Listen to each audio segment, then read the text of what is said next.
बाबा डंडा वाला जायल चाहते हैं पुरनिया है। अगर तकलीफ हो तो कहते आप हाँ आजाद हैं आप लोग। अरे धन्यवाद कि आप लोग के आशीर्वाद से मन कभी कभी मौका मिल जाला अपने घर गांव इलाके में गावे के खुशी ना अड़ा ले। माननीय हमारे प्रधान जी बड़े भैया बलराम बिंद साहब और प्रधान जी वर्तमान अंबिका प्रसाद और सचिव साहब राम नौल भैया दरवाजे पर गई कहले कि एक दिन प्रोग्राम देता हम कहीं जरूर दे देवे।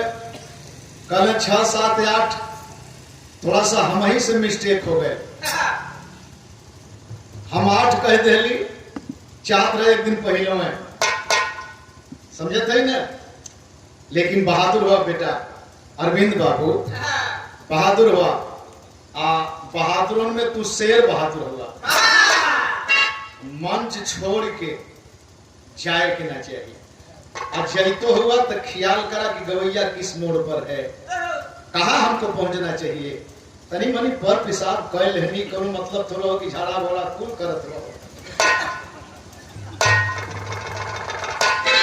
बताओ का बात ना क्या बात है।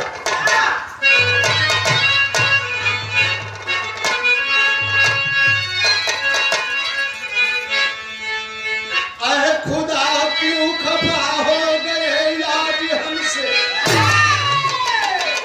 चल रहा अपने चिराग से आसियाना किसकी नीयत कहाँ जा बदल जाएगी।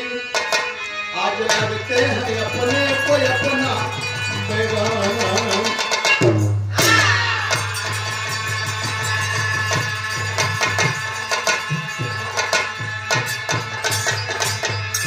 एक पल में ही होती मिलन और जुदाई सुनाना कठिन प्रेम की है कहानी। आंसुओं से लिखा कोई दिल की व्यथा पढ़ने वाला पढ़ा सिर्फ 2 बूंद पानी।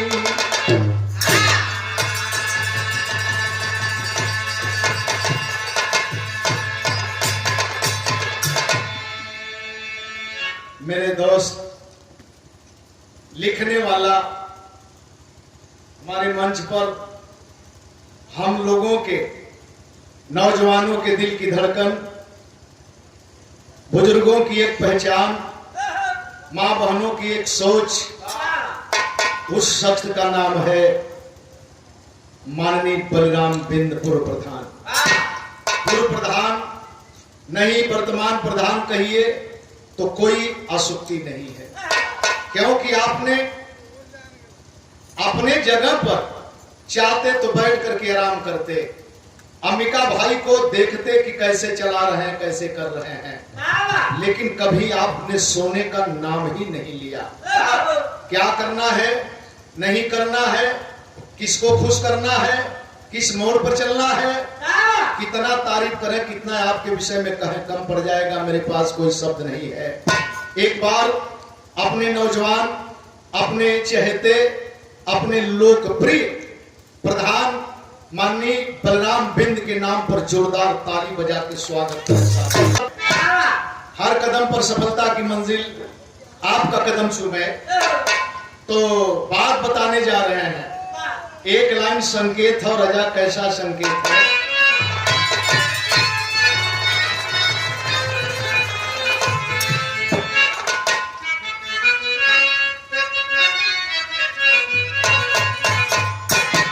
मेरे महबूबे मेरे महबूबे मेरे महबूब मेरे साथ बड़ा चाव किया।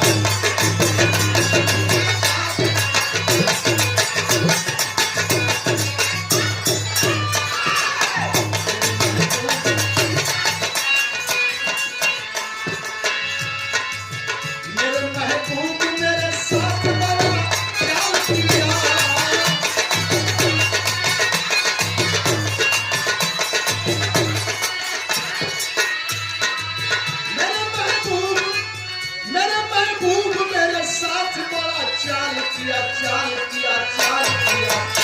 प्यार मांगी दुआ मांगी प्यार मांगी तो झोली में गम को डाल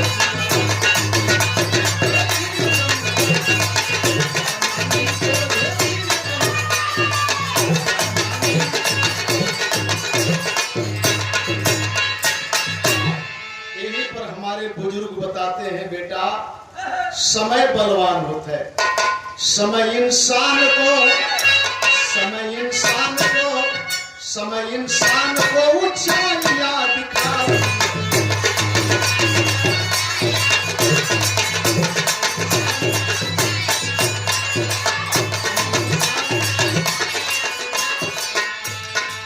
समय इंसान को ऊंचाइयां दिखाती है।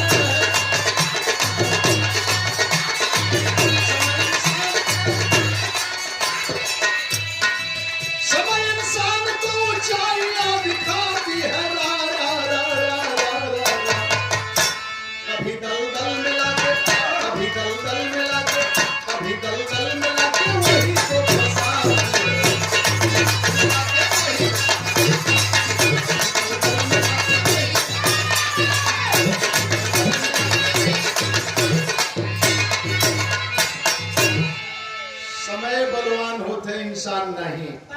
समय जब भारी पड़ल राजा नल दमयंती के ऊपर तो लोग बतावला कि भूजल मछली पानी में कूद गई। राजा हरिचंद्र पर समय भारी पड़ल तो जे कहे वाला रहा कि हमार फूफा लगन मम्मा लगन वो गायब हो गए। एक चीज बड़कपन है आप में कि आपने हर लोगों का सम्मान किया है। हमारे गरीब समाज के भाई हर लोगों का सम्मान किया है।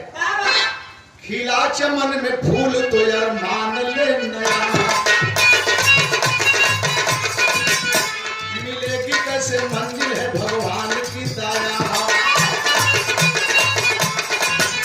मिलेगा जाके धूल में या सिर पर चढ़ेगा। सौ के भी साथ जाके देखा नहीं कहेगा। के गुड़गांव में शिवराम का परिवार। कलौती रही नारी रहा मोहन दुलार।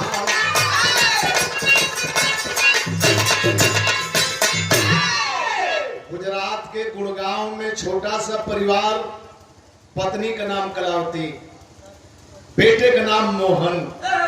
आय है शिवराम एक बिटिया, दो बच्चे पाकर के बहुत खुश हैं। बेटा बंबई में मछुआरा है, बहुत बड़ी बिजनेस है। 150 वर्करों को खटाने का काम करता है, काम देने का काम करता है। घरे छुट्टी लेकर के आया, बाबूजी शादी कर दिले। दुल्हन आई, एक दिन बीतल, 2 दिन बीतल, 3 दिन बीतल। चर्चा का विषय बनल, बड़ी सुघर ठेकेदारवा के मेहरारू भेंट आई।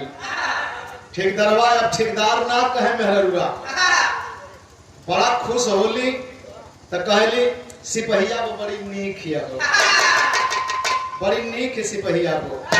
ई ना कहते कि सिपाही वो बड़ी नीक है, ई मारे प्रेम में कहली। यह कहे ठेकेदारवा वो बड़ी नीक बा भाई, बंबई का हीरोइन बा। लेकिन तीसरे दिन दुल्हन के साथे सोहल हुए। आए है फोन आगल, अगर आप इतना जल्दी नहीं आओगे तो वर्कर भाग रहे हैं। आए हाय जब बात सुन ले तो सवेरे एकाएक तैयारी कैले। और जब तैयारी कैले तो दुल्हन सोचे लगल, तर्ज लगल लाल।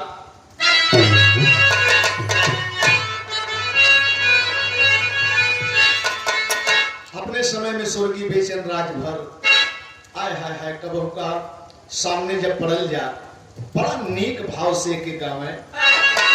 देखी के तो हाहार चोन हम, देखी के तो हाहार चोन हम, लीला रा पला गए तो नाम।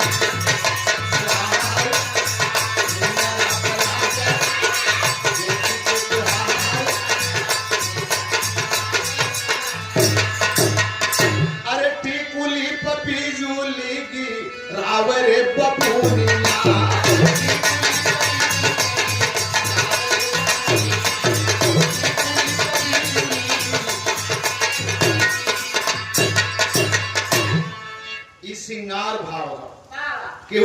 रूपरेखा केहू के साज सज्जा देख के कोई मजाक कैले रहे, लेकिन बात सच्चाई रहे। दुल्हन दरवाजे पर खड़ी हो गई।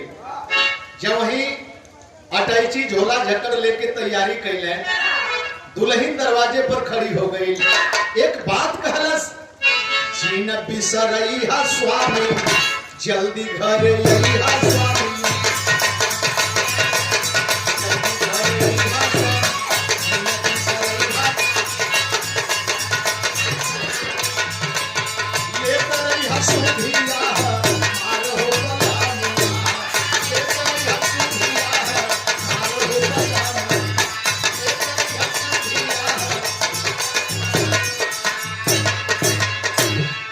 कलश की जात हुआ तो जा, हम रोकम ना, लेकिन एगो संकेत कैलस, भूले ना भूलैला से रात का सपना हो, गिर के हेरायल रहुए कर का कंगाना हो, रोवत रहुए कोने में भी लार हो सजानावा। रात में सपना देखलस, और सपना यह देखलस, हाथे से कंगन हमार गिर गल है, ओके हेरत है, खोजत है, और तबले बिलाल रास्ता काटत है। आय है ओकरे समझ में अशुभ सपना बतावत ना है अपने दुल्हा से, बस मोटे में कहलस की जात हुआ तो जल्दी आया। नौजवान चल देलन, अपने क्वार्टर गया, क्वार्टर से ड्यूटी पर गया, और ड्यूटी पर एक दिन 2 दिन निकल गया, तीसरे दिन एक घटना घट गई। घटना घटल तब फिल्म क्या बात है।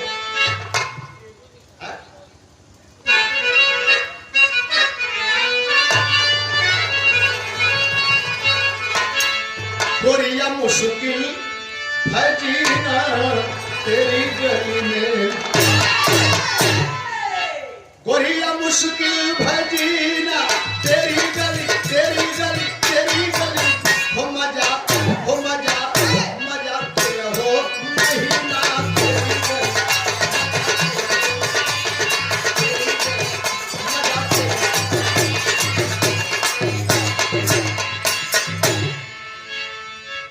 सम देख के कार करेंगे। लोग बतावे सीमा देखले ना रहलो, लेकिन नंदलाल ये लोगों के आशीर्वाद से ये बिरहा समाज का तीसरी पीढ़ी देख रहा है। कमेंट होता है, लोग बधाई देते हैं, उम्र के हिसाब से लोगों में परिवर्तन होता है, लेकिन परिवर्तन आप में अच्छाई का है, आवाज का है, अपने गायकी का है, अपने अंदाज का है, अपने आगाज का है। तई मेहनत कैल गए, वो लोगों से सीखल गए, लड़ के सीखल गए, झगड़ के सीखल गए। 13 महीना जानला मतलब 1 साल में मलमास खरवा से आ जाला, ऐसे 13 महीना कहाला।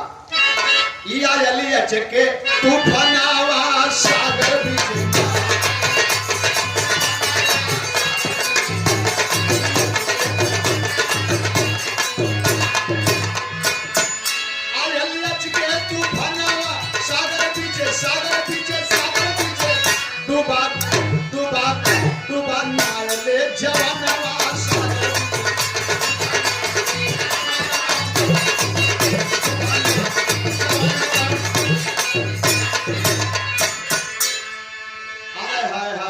अचानक चक्रवात आ गया। चक्रवात का मतलब कहां से उठ जाई, तुरती पार से उखाड़ के गंगा के ओह पार कदल से बड़की जल निगम, ये चक्रवात का शक्ति है। गौर करेंगे, जबकि समुद्र में तमाम यंत्र बैठाए गए हैं, कोई भी आपदा आने के पहले सूचना मिल जाती है, लेकिन एकाएक चक्रवात आया, बहुत से लोग डूब करके मारे गए, कुछ जिंदा मुर्दा पकड़े गए, लेकिन 3 जवान नहीं मिले। समुद्री रेखा भारत और पाकिस्तान के रेखा को पार कर गए, और जब रेखा को पार कर गए तो हुआ क्या, घेरी के पकड़ी लिहल पापी दुश्मनावा, अझेलिया में डारी कैले भारी दुर्गतिया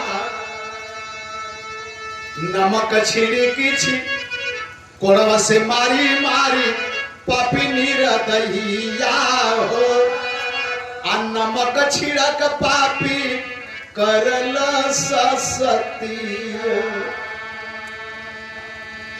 जवान जिंदा पकड़ा गया लेकिन पाकिस्तानियों के हाथ में, जेल में गया, मुकदमा चली और इधर घर पर साथ के साथ ही सूचना दे दिए कि चक्रवात में भैया डूब करके मर गए। चक्रवात में भैया डूब करके मर गए। पांव के महावर छूटल हाथे कै में हदिया हो राधा दुल्हनिया के फूटल की सम्मतिया। माई बाबू रोवे कहवा कहिला सुगनवा से अरे गई हेराए हमारे जीवन का ज्योतिया। बिरहा से ते आज तक मजाक कईबे न कैल गए। चाहे कौनो समय कौनो मंच होखे अपन कर्म अपन कर्तव्य समझल गए। तो पुरनिया लोग तुम लोग के देख के ही बिरहा गावत है। अगर जहू के इच्छा होखे तो तनी सब बैठ के बिरहा के सुन के चल जाए लोगन।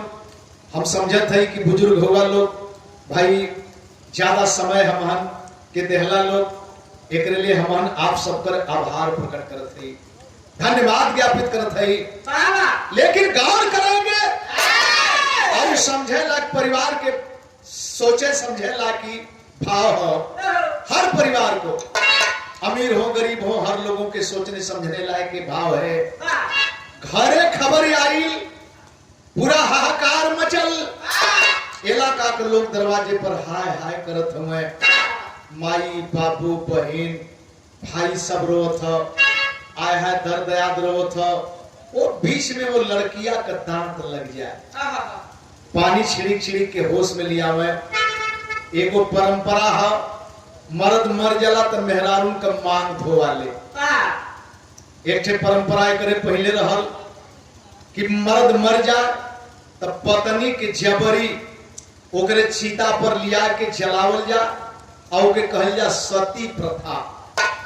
बाहरे बाबा साहब अंग्रेज, हर अंग्रेज बुरे नहीं थे, कुछ अंग्रेज बुरे थे लेकिन कुछ अंग्रेज पूजने लायक थे। जैसे आपके गाजीपुर में जो लॉर्ड कॉर्नवालिस की कब्र है, मकबरा है, लॉर्ड कॉर्नवालिस देवता निकला गाजीपुर धरती के लिए, इसलिए लॉर्ड कॉर्नवालिस को याद किया जाता है। हमेशा हमेशा उसके विचारों को याद किया जाता है, नमन लोग करते हैं। आय हाय लोग कहले कि सिंदूर धोदा, तो मैंने बता रहा था कि बाबा साहब ने उस सती प्रथा को बंद करवाने में अहम भूमिका निभाई अंग्रेजों से मिलकर के, कि अगर सती प्रथा है, पति के मर जाने के बाद औरत को जबरी जलाया जाता है, तो किसी औरत के मर जाने पर उसके पति को भी साथ में सत्ता किया जाए, पति को भी साथ में सत्ता किया जाए। नियम दोनों के लिए बराबर है। अगर संविधान में नियम दोनों के लिए बराबर नहीं होता तो आज हम लोगों की बहु बेटियां, मां बहनें doctor, engineer, inspector, DM, SP, मंत्री, मुख्यमंत्री, प्रधानमंत्री, राष्ट्रपति नहीं बन पाती। ये संविधान की देन है। लोग लेके औरत पकड़ के जाते हैं मांग धोआवे, आज जब धोआवे मंगिया जाते हैं तो गर्दनवा लटक गए। जमाना देखत हो, समाज देखत हो, भगवान आय हाय काय करी नसीब में लिख देला। लेकिन ससुर शिवराम जो मैं खड़ा हो गई, कहला कि छोड़ दा हमरे पतों के, छोड़ दा हमरे पतों के, छोड़ दा। नजदीके कहला कलम बेटी आँख खोल बेटी, अब तोर मांग ना धोआई बेटी, तोर मांग ना धोआई। हाँ तकलीफ हो, दुख हो, पतोह बना के लिए ली, पतों का सुख ना पौली, लेकिन अब वही हमारे पल्ले मौका है बेटा। बेटी बनाए के दूसर लड़का खोजब, बढ़िया परिवार खोजब, अपने घरे से शादी करब, अपन बेटी बना के कन्यादान रहा बेटा, तो हर विदाई कर दे बिटिया, दूसर दुनिया बसा दे बेटी, तू चिंता मत करा। अपने पतों से ही बात कर ले। आज जब पतोहिया सुनलस जब बेवा हो गई है, कल बाबा हमार बियाह करे के बात करत होगा। एक बात बताई बाबा, बिरहा में कवि जी भाव दिलन,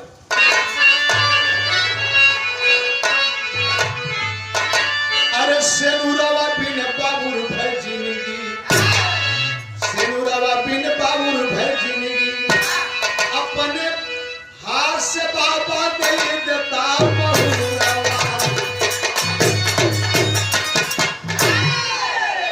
अगर आपके मनसा हा बेटी बना के बियाह करे के, तो हमहू केहू के बेटी हैं। सवाल जवाब देखें, हमहू केहू के बेटी हैं। एक बार मांग में सिंदूर पर गलते, एक हकदार दूसर कोई ना बनी बाबा। ऐसे बढ़िया हा हम समझते हैं कि आपके अब हम बोझ लगत है, तो सिंदूर के बदले चिटकी भर जहर लिया के देता बाबा, कफन ओढ़ा दिया। बस दो चार आदमी खड़ा हो गई है, कल शिवराम अब हटा, अब हटा, अरे कौनो बाप का बेटी हो, अब ये घर में बेटी बन के रह बाबा, जबले सपरी तबले चलब, जहिया देख ले कि ना बोझ हमसे ढोआ था, कुआं में तालाब में गिर के अपन जान दे दे, लेकिन तोहरे दामन में तागी ना लगा दे। देखा अब दूध काम होता मोहन के, दूध काम होता, वही घर में पतोहना बेटी बन के रहती। धीरे धीरे बिटिया सयान हो गई मंजू, आज जब बेटी सयान हो गई तो बेटी बदे घर खोजल, बर खोजल, आय है दिन रखा गल, न्योता हकारी चल गई, लेकिन मेरे बाबूजी माई बेटवा की चिंता में बीमार हो गई। आज हमार मोहन बेटा रहा, सारी व्यवस्था करत, कोनो दिक्कत ना रहा, लेकिन बीमार हो गई, दवा करवावत होने डॉक्टर से वो डॉक्टर से। एक दिन मोहन कम्मतारी मोहन के बाप को बोलोली, कहली एक बात सुना, कहली क्या संकेत है।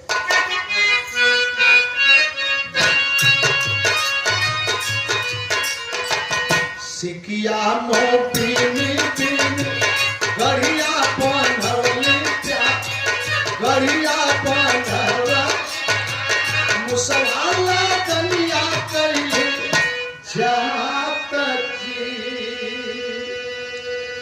अखिया में आस भर के कहली गुजरिया, कहली गुजरी, सैया के संभनवा पीला खाए,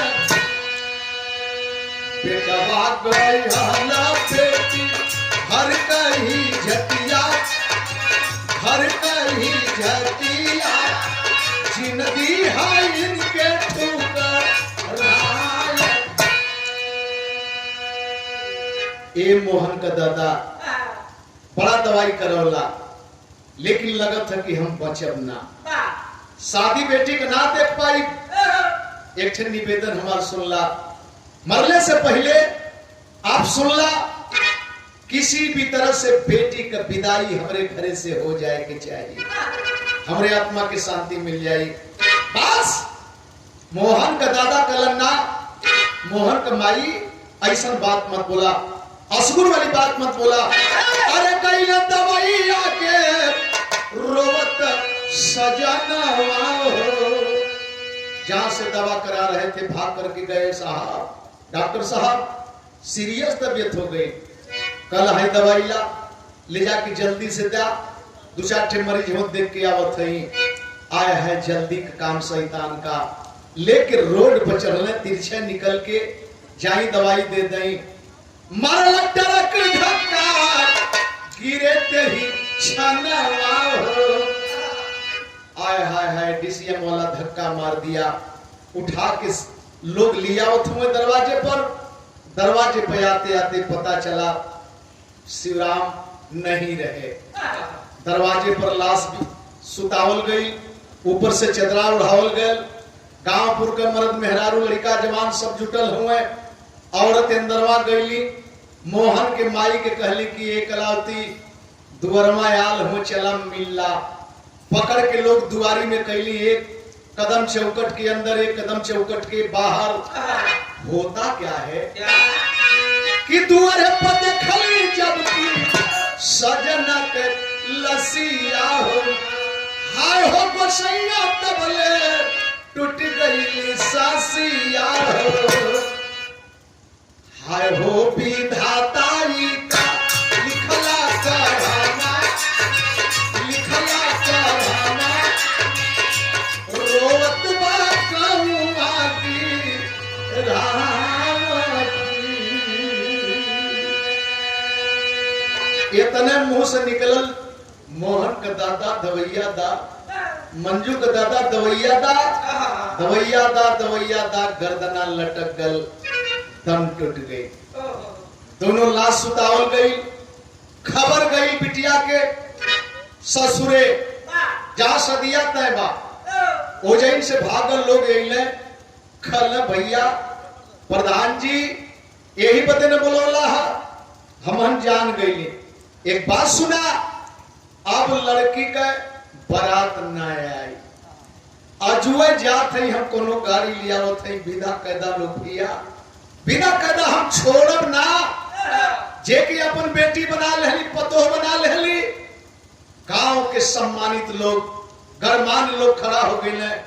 खल भैया बाहर विचार, आज अगर हम विदा कर देते, एक बात बताओ जा, अबले ओकर एगो बाप रहल है, एगो मतारी एगो भाई। भाई बंबई में मर गल, मतारी बाप यहाँ मर गई। अब ओकर ये पूरा गाँव मतारी बाप भाई हो गए। तो से हम निवेदन करते हैं भैया, एक काम करा, जहिया दिन रखल है वही दिने बारात लेके आवा, बाजा बजी, हम सम्मान कैल जाई, विदा कैल जाई। अगर बीच में कह दिल जाई तो मतारी बाप की आत्मा की शांति ना मिली। यही पर फैसला भयल।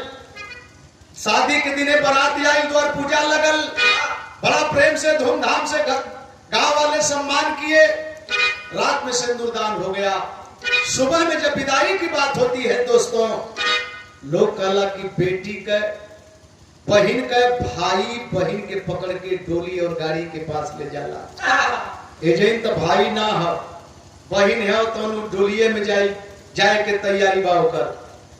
भौजैया पकड़ के अपने ननद के लिए आई, और जब गड़िया में गोड़वा डाले तो निकाल ले, गोड़वा डाले निकाल ले, और 3 बेर निकलस, भभक के अखबार में धर के बात कहलस का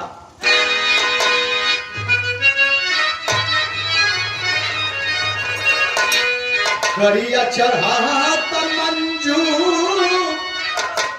गरिया चढ़ात मंजू करली रुदानवा हो नया नवा बरस, छूटल जाला बाबा के भवानवा हो नया नवा बरस।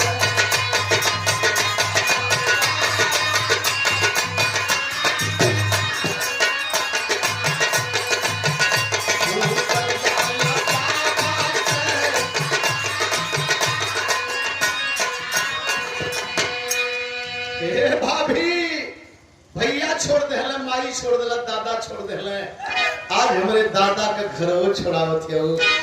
ये बात गांवपुर लोग सुनत हो, बर्दाश्त ना होखे भैया, बर्दाश्त ना होखे। लेकिन भौजैया अपने ननद के समझावत है, कहत का हो, तीज त्योहार पर घरवा पे यही हम धर्म के बहिनिया के कब्बो जिन भूलई हम। हे ननद, अरे मंजू, अब ले ननद रहलो यार, बहिन बना के विदा करत है। हमार देख, ये पगली पगड़ी बांध के हर त्योहार पर आई, तो के विदा करा के लेके आई। तनिस हमके देख बहिना, जनली ना जिंदगी में सुखवा चया नवा हो नया नवा बरस, दुखवे में बीतल पाचन तानवा हो नया नवा।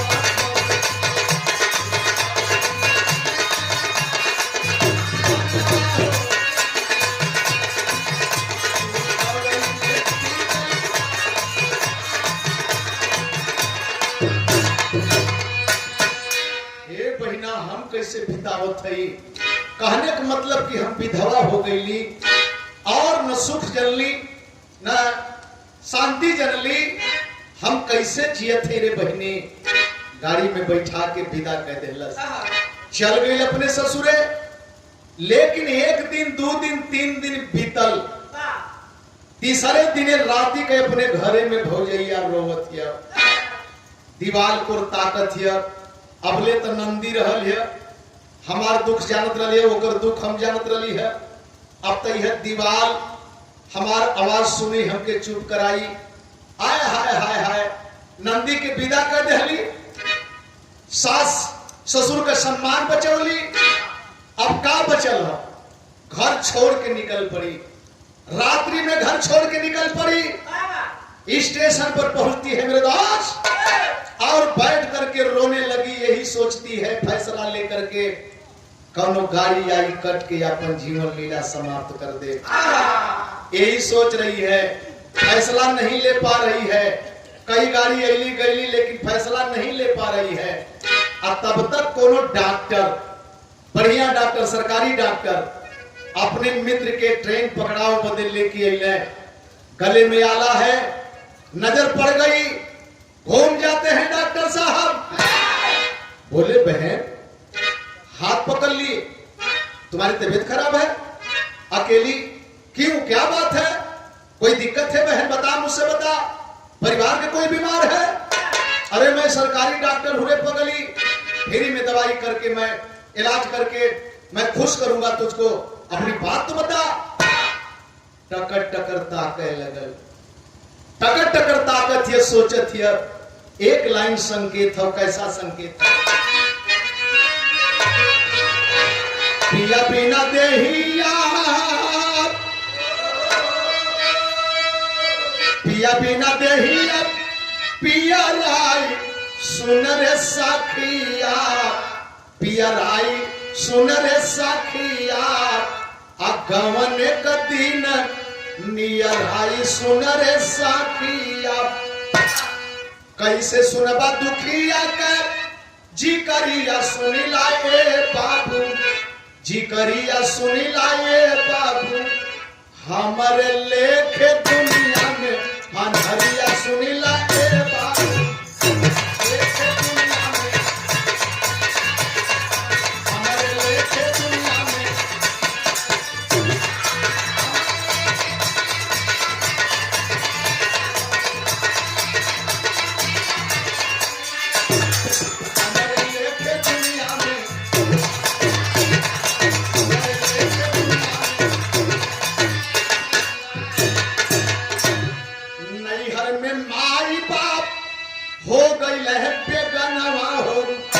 तीन दिन के बाद सैया बनल दुश्मनवा हो, बाद सैया बनल, तीन दिन के बाद सैया। ए बाबू आप डॉक्टर है, सरकारी डॉक्टर है, अच्छी बात है, लेकिन हमारे पास जो मर्ज है ओकर दवाई आपके पल्ले ना हो, ओकर दवाई हमारे पल्ले है। डॉक्टर घबराए लगल, दवा हमारे पास नहीं है, दवा इसके पास है। हाँ बाबू हमारे पल्ले दवाई हो, जानत है, दवाइया हम कह लेबे, आप जहां जाते तहां जाई। कल क्या बहन, ये अभागा भाई जान नहीं पाएगा कि बहन के मर्ज का दवा क्या है। कल बताई बाबू, बताई साहब। अरे हमारे लेखे इरलिया का पटरिया सुनी लाए बाबू, पटरिया सुनी लाए बाबू, यही बतौर जीवन है, रसरिया सुनी लाए बाबू, यही बतौर जीवन है।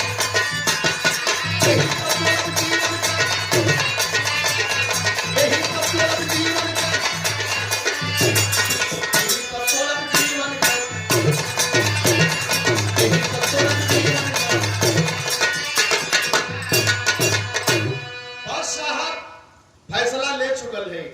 कौनो गाड़ी आई कट के जीवन लीला समाप्त कर दे, न रहब न दर्द होई बाबू। डॉक्टर बोल पड़े बहन क्या है भाई, तमाशबीन बन के देखता रहेगा जिसको बहन बहन कई बार कहा है। कहां जाए साहेब, कहीं नहीं जाओगी, चलो मेरे साथ। लेके अपने घरे गई, डॉक्टराइन देखली, वाह डॉक्टराइन के खुशी का ठिकाना ना। एक डॉक्टर बाबू एगो ननद हमके मिल गई, दूठे लड़का हुए, कली ये दीदिया यही बच्चन के संगे खेला, नौकर चाकर हुए, कोनो प्रकार का दिक्कत ना हो। आया है बुआ के संगे बच्चा, बहुत खुशहाल हुए। 10 दिन हो जाए बीतल, बगल वाली कोठरी में डॉक्टर डॉक्टराइन और दूसरे कोठरी में दोनों बच्चन के साथ बुआ सुतल है। अचानक आज डॉक्टराइन के नींद ना लगे थे। डॉक्टराइन उठ के बैठली, 12 से ऊपर होता। डॉक्टर साहब कल का बात हो भाई, नींद ना लगे था। कल ये साहब उठा तब बताए। डॉक्टर जब बैठल का बात था, कल कुछ मांगत है, बोला इनकार ना न करबा। खले रे का चाही तो के सब कुछ भरल पुरल हो, वही कमी कथुआ कहा। कहली हाउ कमी पहले यश करा, कल मांगला। कहली कि जे के बहिन बना के लिया हुआ। ए डॉक्टर बाबू एगो सर्विस वाला लड़का खोजा, गाड़ी घोड़ा जितना लगी लाग लेहन देहल जाई, जेकरी किन काट जाई सब लोग यह न कही कि डॉक्टर के बहिन का बियाह। हाय हाय हाय हाय हाय। ई अवजिया वो कोठरिया में जाते, निकल के बहरे आ गई। कहली डॉक्टर भैया, कहली ना कि हमार बोझ ना ढोवाई। डॉक्टर साहब कहले कि बहन माफ कर देना, इनको पता नहीं था आपके संकल्प के विषय में। आज जब डॉक्टराइन जल्ली, कहली दीदी आज के बाद सपना में दूर करेगा ना सोचब। डॉक्टर साहब कहला दिन बीती तो कैसे, हॉस्पिटल में नर्स बना देला। आज जब नर्स बन गई तो हर मरीजन के साथ बड़े तल्लीनता के साथ पेश आवे लगली, चर्चा का विषय बन गई। राधा नर्स, राधा दीदी, राधा सिस्टर, राधा सिस्टर। अब ये जाई खुशहाल बाड़ी, यहाँ का बात यहाँ छोड़े।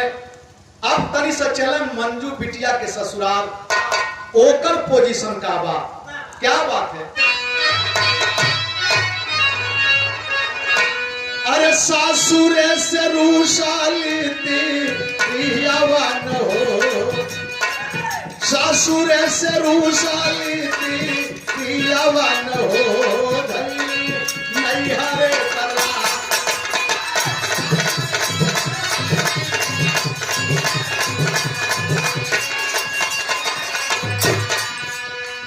अब भैले रमेश नीर तैया न हो करे गैया गुहा।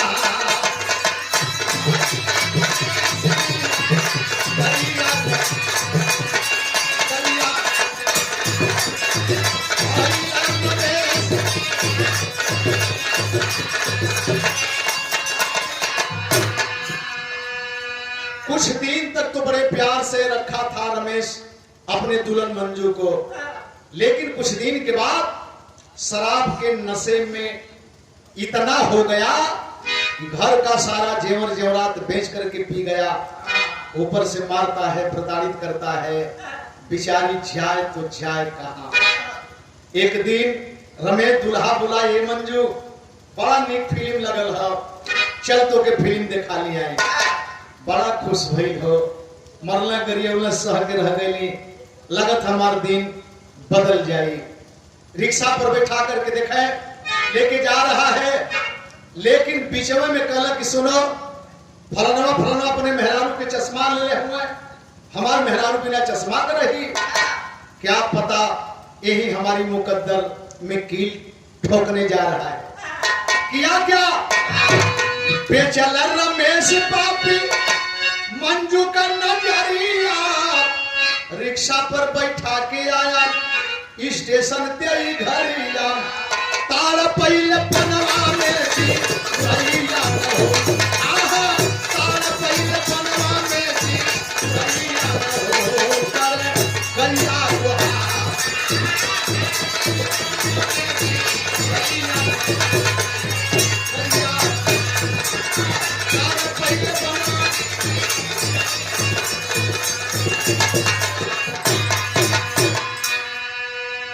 एक डॉक्टर वो थे और एक डॉक्टर ये जिसके पास जाकर के पहले से सौदा कर चुका था, बेहोशी का इंजेक्शन लगवा करके देखे, आंख चेक के बहाने बेहोशी का इंजेक्शन लगवा करके दोनों अखिए निकलवा करके बेच दिया। रिक्शा पर बैठाया, रोड बेच पर लाया, रिक्शा वाले से बताया भैया तनी सब देखत रहा, पानी ले आई। पानी के बहाना रमेश दुल्हा गायब। बड़ी देरी होके लगल, रिक्शा वाला घबरा रहा है, ए भाई पैसा भी नहीं दिया, यात्री कहाँ गया। तबले तो लोग जुट गए, और जब लोग जुट गए बेहोशी के इंजेक्शन का असर खत्म होने लगा, वही पर ऐठत पैठत या दर्द बढ़े लगल। एगो महात्मा देखल, कहल बेटा पहले तो दवा कराने की जरूरत है, रिक्शा वाले जो पैसा चाहिए मैं दूंगा, हॉस्पिटल ले चलो भैया। हॉस्पिटल में दवा हुआ, अच्छी तो हो गई मगर अनहरी बन गई मेरे दोस्त, अनहरी बन गई। हमके के दवा करा के अच्छा करा देलस। सामने महात्मा इला कहला कि बेटी मैं एक साधु हूं। खल बाबा अब आंधर बन के हम जाइब कहां जाइब। कल कहीं नहीं जाओगी, चलो बेटी मेरे कुटिया पर चल। कुटिया पर लेके गई, बिरहा के भावार्थ पर गौर करेंगे। 10 दिन 5 दिन बीतल, दिन भर कहीं बाबा रहा, राती में आवर रोटी दे। एक दिन सवाल कर दिलस कि बाबा दिन भर ना रहला। खल हाँ बेटा तो के तकलीफ होत होई ना, एक बात बताई, भीख मांगता हूं बेटा, भीख मांगता हूं, रात में आता हूं खाना देता हूं। कहत है अच्छा आज के बाद आप अकेले नहीं जाओगे बाबा, आपका साथ मैं भी दूंगी। कलन नहीं, तू जन्म से अंधी नहीं है, लेकिन नाम मनलस। एगो खोरा लेहलस, झोरा बनौलस, एगो डंडा लेहलस, निकल पड़ी। और जब गांव में जाए केहू के दुआरे जाए तो केवल एक बात कहे का,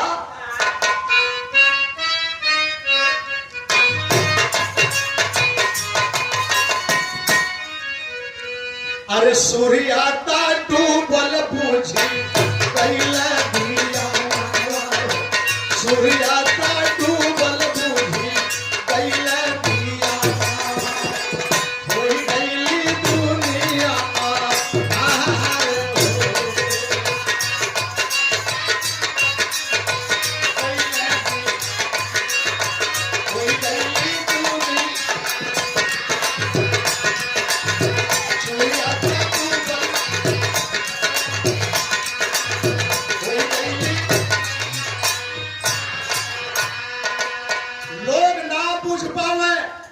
जेकर मर्जी करे दे दे, जेकर मर्जी करे आगे बढ़ो, चली जाती है।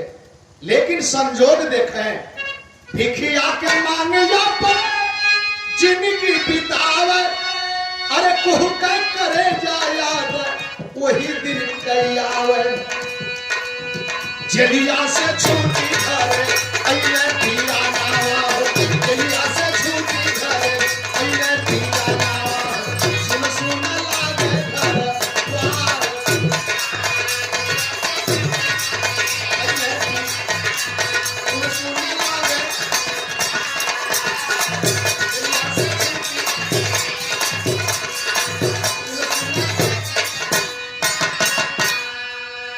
बहुत दिन हो गया मछुआरों की वकालत हुई, कुछ मछुआरे पाकिस्तान से छोड़े गए।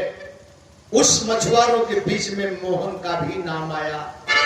आज जब मोहन वहां से छुट्टी पाया, रिहाई पाया, तो पहले अपने गांव आया। गांव वाले देखे, बोले कि मोहन ये तू का कह दहले रे भैया, तू जिंदा हुए? मरले की खबर दे के अपने मतारी बाप के मार दहले। तोरे बहन का बियाह तो हमन गांव वाला मिल के कह दहल गए, लेकिन तोर लक्ष्मी जैसन दुल्हन ने पता नहीं बेचारी कहां चल गई। बाबू का बोलत हुआ कल, हाँ तोर बहन फलाने गांव में बिहल है। कुछ दिन अइले गइले है लोगन, आज कुछ दिन के बाद वो बेचारी का पता ना है कौन रूप में बा। सोचता है मोहन चलत बहन के ससुराल, बहन से कुछ यापन बात बताई, कुछ होकर सुनब, कुछ बोझ हल्का होई।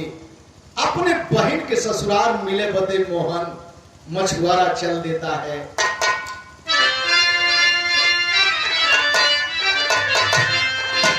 अरे पता पूछते पहुंचल भावा मानवा बाउर बात, समझ सके न विधि का बाम, रचनवा मानवा बाउर बात। गांव पर गईले बहन के ससुराल, ए भैया फलाने के घर कौन है? रमेश पहुना के घर कौन है? लोग कहला रमेश पहुना घर हो का लौकत है। और जब दरवाजे पर जाता है तो रमेश ही अंदर से नाश्ता करके मुंह धोते हुए बाहर निकला। सवाल कर दिया भैया रमेश पाहुन का घर ही है? और जब सुना रमेश पाहुन कौन है तू? कल हम उनकर साला है, हम उनकर साला है मोहन। अरे बाप रे बाप, आग बबूला हो गया, हजारों गाली। अबे साला बदतमीज, तेरा खानदान नाजायज है। जिस बहन से मिलने आया है तेरी बहन तो पता ना किस जमाने किसके साथ फुर हो गई। तेरी औरत कहीं चली गई, तेरे माँ बाप मर गए। इतना गाली दिया कि वही पागल बन गया मोहन मछुआरा। लौट रहा था, बैरंग लौट रहा था, लेकिन अब गांव का रास्ता घर का रास्ता ना, पागलों की तरह भटक पड़ा। हुआ क्या? लौट रहा था बीच राह में, मंदिर खायल हो, सोचे मोहन अपने मन में इहवन रात बिताई हो। बीच रास्ते से खेत खरिहान से होके जा रहा है, रोड है सामने। आगे देखा कुछ सफेदी, समझ में बात आई कि मंदिर है, मंदिर पर रात बिताएंगे, सुबह होगा तो कहीं जाएंगे। आज वही रोडवा पे चढ़ल, अरे गिरल पयनहरी रोडवा पर दई छानवा मनवा बाउर बाब, खून में लतपत बासारा पादानवा मानवा बाउर बाब। रोड पर चढ़ा तो पटरी पर देखा क्या? एक महिला, मैला कुचैला कपड़ा, सर फट गया है, हाथ में चोट है, पैर में चोट है, खोरा एक और फेंकायल है, छोरा एक और फेंकायल है, कुछ चावल कुछ आटा आलू प्याज फेंकायल है।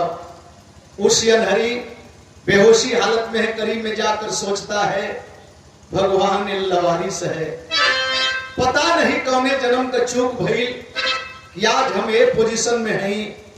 ये लवारिस महिला का मदद जरूर करब। साधन रुकवाया, साधन पर लादा और लाद करके किया क्या?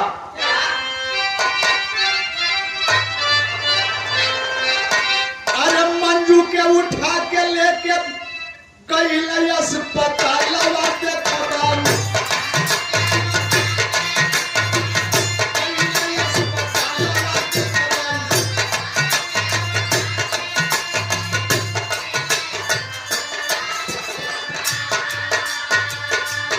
Hospital Radha nurse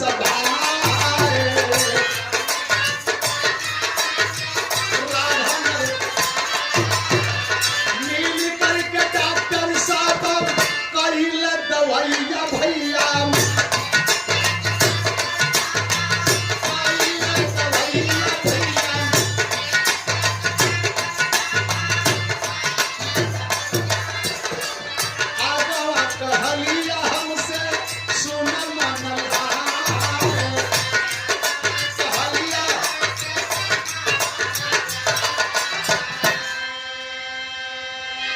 emergency ward में तुरंत डॉक्टर मिल करके, सारे डॉक्टर मिल करके मरहम पट्टी टाका जो भी करना है कर दिए। आधा कपड़ा यही तरह का बांधल है, हाथ में बांधल है, पैर में बांधल है। डॉक्टर साहब राधा नर्स को जिम्मा देते हैं, बहन मुझे कहीं जाना है, लेकिन आज रात भर इस मरीज के आप कैंप में रह करके दवा सुई देने का काम करोगी। धीरे धीरे भैया जब भोर का समैया देखबम,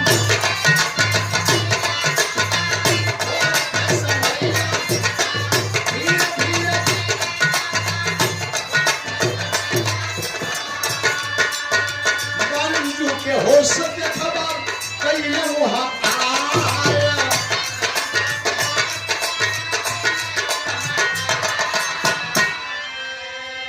आय हाय धीरे धीरे यह समय होतिया।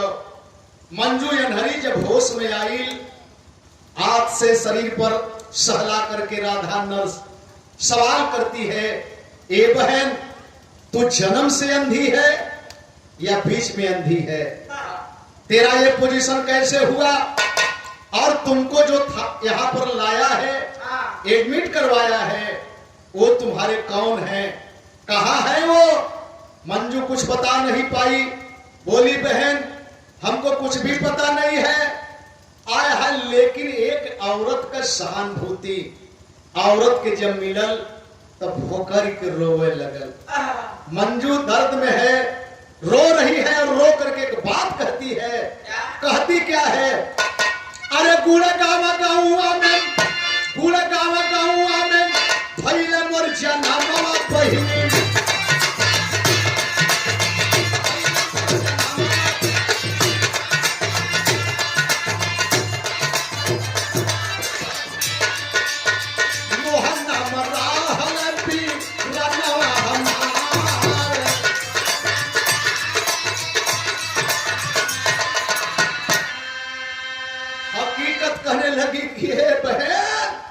गुजरात के गुड़गांव में हमारा जन्म हुआ था। बड़ा सुखी परिवार था, छोटा परिवार था, हंसता खेलता परिवार था। लेकिन भैया हमारे समुद्र में डूब के मर गए।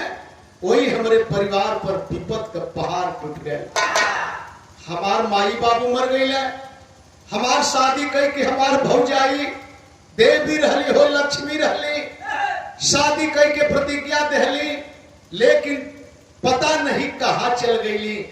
और जब ये बात सुनलस मंजू के मुंह से राधा नर्स, हर अखबार पकड़ कर रखे, रे मंजू, अरे मंजू तक का बोलत है? ये मंजू जे तोरे सामने बैठल हा, जे तोरे मरहम पट्टी करत हा, अरे तोरी है अभागन भौजाई, हरे मंजू जे के ते लक्ष्मी देवी का संज्ञा देती। अरे बाप रे बाप, दोनों एक दूसरे के पकड़ के अब फूट फूट के जब रोए लगली, भीड़ लग गई। आपन आपन बेड छोड़ के मरीज तमाम लोग जुटले, तमाम डॉक्टर इकट्ठा हो गए। क्या हुआ मरीज को? खबर गई। डॉक्टर साहब भागे भागे गाड़ी से अपने आए, और उसी बीच में मोहन पॉलिथीन में दवा लेकर के मेडिकल स्टोर से अंदर। इस हालात को देखते हैं, अब तक पता चल गल, लेकिन जब हालात को देखे हाथ से दवा छूट गई। डॉक्टर साहब आए, समझते देर न लगी, केहू के भेज के डिबिया का सिंदूर मंगौले और ले जाए के मोहन के करीब में कल हाई थामा, हाउ जो जगहिया खाली है तुहार इंतजार करत है। बड़ा कोशिश कैली, लेकिन सच्चों का देवी आया है। जाके जब ही मांग में सिंदूर डलने, राधा नर्स एक बात कहलस, लिखा है कि परल,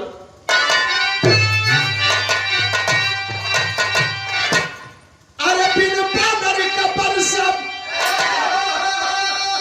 बिन बादर का बरसत, लसावन का बदरी, अरे तो मोहन राधा के सिंदूरवा पहिरावे वो घर।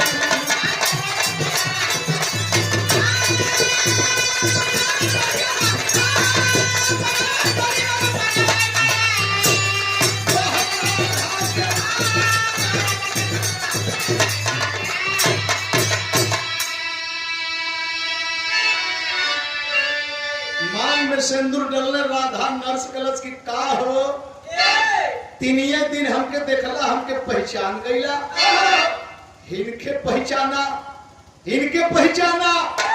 अरे तोहरे पीठ पर के मंजू बहिन हो, मंजू बहिन हो। आज जब मंजू को पता चला कि जिसके बाह में मैं हूँ हमार भौजाई है, जे हमके लेके आल है हमार मोहन भैया, खाली ए भाभी। अच्छा तो बड़ा दिन का नौकरी पर से भैया आयल हुए, बहुत दिन से नौकरी पर से भैया आयल हुए, काली आयल हुए। मांग ले बहिना, मांग ले मंजू, कलश के भाभी उनसे पहले तय करा दी है कि ना दी है। अब तो हम नौकरी करत हूँ, तो हम बतावा कि मिली कि ना मिली। मांग ले दीदिया, मांग ले। कल तब मांगत है दोनों जानी से काम मांग ले। अरे भैया ये भौजी करो मैं चरनिया, अचरा पसार भीख मांगे ले बहिनिया। अरे जहर का सुइया लगावे के परी। ए भाभी, ए भैया, बड़ा दवाई भाभी कैली, बड़ी दवाई कैली, हम अच्छा हो गई। लेकिन कहदा एक ठे इंजेक्शन और लगा दे, जहर का इंजेक्शन लगा दे। अब जिंदगी जी के अनहरी का करी हो भैया। अब तबले डॉक्टर साहब खड़ा हो गए, बोले बहन इतना दिन से राधा आई है, हाथ में राखी बांधती है, लेकिन कभी कुछ देने पर उसको स्वीकार नहीं की, और तू भी सौतेला व्यवहार। अरे मैं तो हूं बहन कैले का। अरे मंजू के लिया के गए मद्रास के दरमियान हो, अब बेलौर हॉस्पिटल वही में कैले नेत्रदान हो।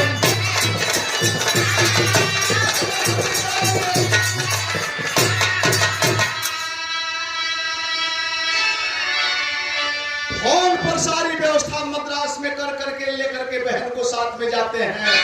लेकिन वहां जाने के बाद मेरे दोस्त ये देखे तकदीर, एक नारी संरक्षण गृह की महिला विकलांग है, आज सैया पर है, मरने वाली है।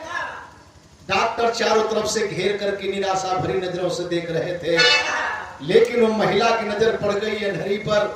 बोली है डॉक्टर बाबू, जब से होश भइल बा तब से नारी समाज हमार सम्मान कैलस। आज हम दुनिया से जात हई, हमार दोनों आंख होई अनहरी बहिन के लगा दे जा। वाह, डॉक्टर का खर्च भी बच गया, आंख मिल गई, लिखना पड़ा।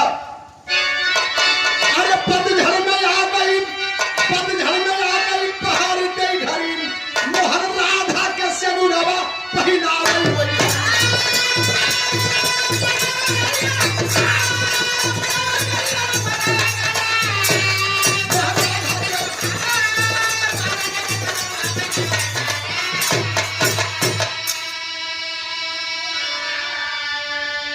अच्छाई करेंगे अच्छाई मिलेगा, बुराई करेंगे बुराई मिलेगा। गुरु बिहारी गुरु गणेश गए, खत्म हुआ दस्तान। विमल चंद्रिका कवि केशव बच्चन से प्रेम, सेनुरवा बिन पाउर भय जिंदगी। राम निवास नंदलाल सुगनायक दुई पीठ